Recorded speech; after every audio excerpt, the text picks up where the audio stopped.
Good morning and good afternoon. My name is Dimitrios Papathanasiou, and I'm the Global Director of the Energy and Extractive Global Practice at the World Bank. I would like to offer a warm welcome to our event on green hydrogen, accelerating the decarbonization in developing countries, hosted by the World Bank and the Energy Sector Management Assistance Program at the 12th Clean Energy Ministerial. A lot of progress has been made around the world on accelerating and expanding access to clean and sustainable electricity over the past few years, but there's still a lot more that needs to be done. To reach our climate goals, we must accelerate the energy transition within electricity systems, but also tackle emissions outside of the power sector. How can we quickly decarbonize sectors like industry and transport? And how do we provide long-duration storage to fully harness renewables? Part of the answer is green hydrogen. Hydrogen produced through electrolysis using clean energy.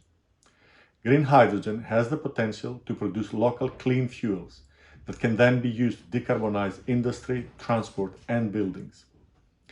The development of a green hydrogen industry would also create new and high-quality jobs. It could offer policymakers opportunities to further develop the energy sector and allow citizens to benefit from positive socioeconomic transformations. Green hydrogen could grow local industry, bringing community development and new opportunities for local workforce. In addition, thanks to improvements in efficiency and the sharp decline in renewable energy costs, the production cost of green hydrogen has been decreasing steadily over time, making it financially feasible in certain locations and some applications. Soon, with the right policies and the continuous development, it will be cost competitive with fossil fuel alternatives. So how do we accelerate this? As we all know, and as it has happened in the past with other renewable energy technologies, the role of the public sector is key to scale up green hydrogen. Leveraging the full potential of this technology, especially in developing countries, requires investing in clear strategies, well-crafted policies, safety standards, appropriate regulations, and local capacity and expertise. The World Bank is supporting client countries through our global program on green hydrogen funded by the Energy Sector Management Assistance Program, ESMAP. It explores the potential of green hydrogen in creating economic opportunities and in achieving decarbonization. It raises awareness about the socioeconomic benefits that green hydrogen offers. Thanks to this program, developing countries can benefit from ESMAP's assistance in developing green hydrogen strategies, identifying near and long-term opportunities, and tackling challenges related to the deployment of green hydrogen projects. The World Bank is also offering the technical assistance and financial support needed to identify, conceptualize, and deploy the first green hydrogen pilot projects in several developing countries. These initial projects will deliver key insights and understanding on technology, engineering, and procurement aspects. Concessional financing will be critical to develop pilot projects at scale, gain experience, and reduce the technology risk.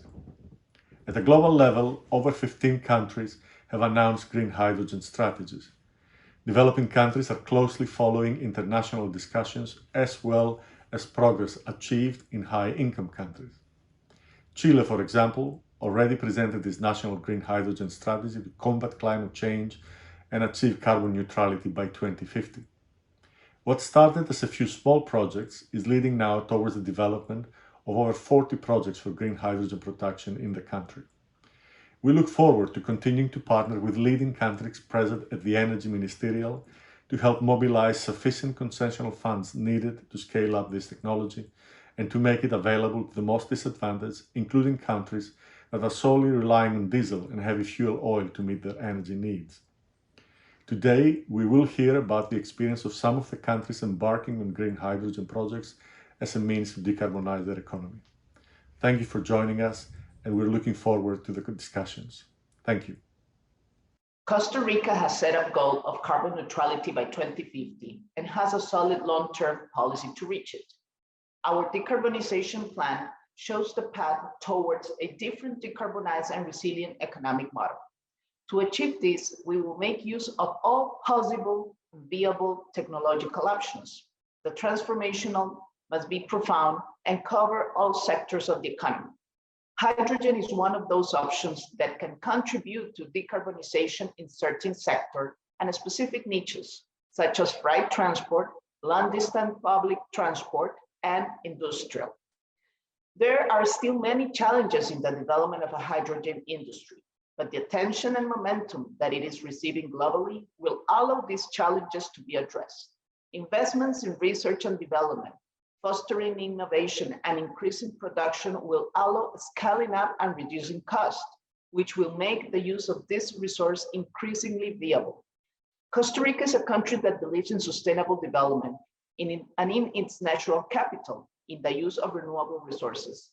Green hydrogen fits our contribution. We have natural and renewable energy resources, as well as an abundant water. We have human capacities and national policies that have been consistent for decades. In the short term, we intend to have a national green hydrogen strategy. For this, it is essential to have the required inputs and to make decisions based on technical and scientific information. The development of our strategy will be an opportunity to involve the different sectors, public and private, civil society and academia, to jointly create the country's ambition and the strategy to consolidate the hydrogen industry. The country is already taking important steps in technical studies, demonstration projects, regulations, and organization of the private sector. Our strategy will seek to take advantage of all our potentials to create economic development, emission reduction, air quality, health, and well-being, among others. Hydrogen is part of this decarbonization strategy. I appreciate the opportunity to address the Clean Energy Ministerial meeting to discuss two fundamental challenges for Chile: the development of our national strategy to promote green hydrogen and the acceleration of decarbonization in our country. First, in November of last year, President Sebastián Piñera presented the National Green Hydrogen Strategy with three specific goals. First, to have 5 gigawatts of electrolysis capacity under development by 2025. Second, to produce the cheapest green hydrogen on the planet by 2030. And third, be among of the 3 exporters by 2040. Why Chile? Because our country is an ideal place to produce and export green hydrogen and its derivatives, including ammonia, methanol, and synthetic fuels. Various reports, including those from the International Energy Agency and McKinsey & Company, shows that Chile's enormous renewable potential will allow it to produce the most competitive green hydrogen on the planet and on a large scale. To achieve this, we start by focusing on capacity development and knowledge transfer to meet the human capital need that is the new industry will demand, and promote the involvement of communities and local stakeholders to ensure early and continuous participation to increase value. That can be captured by local suppliers. With that goal in mind, we have developed a concrete action plan, including a $50 million funding round for green hydrogen projects to help investors close gaps and build early expertise.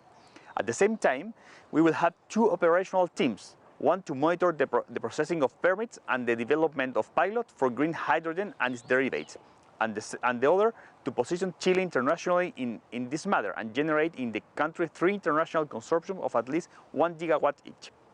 At this momentum, there are more than 40 projects to produce or consume green hydrogen in Chile, because we are convinced that green hydrogen and its application will generate a paradigm shift in the productive matrix of our economy.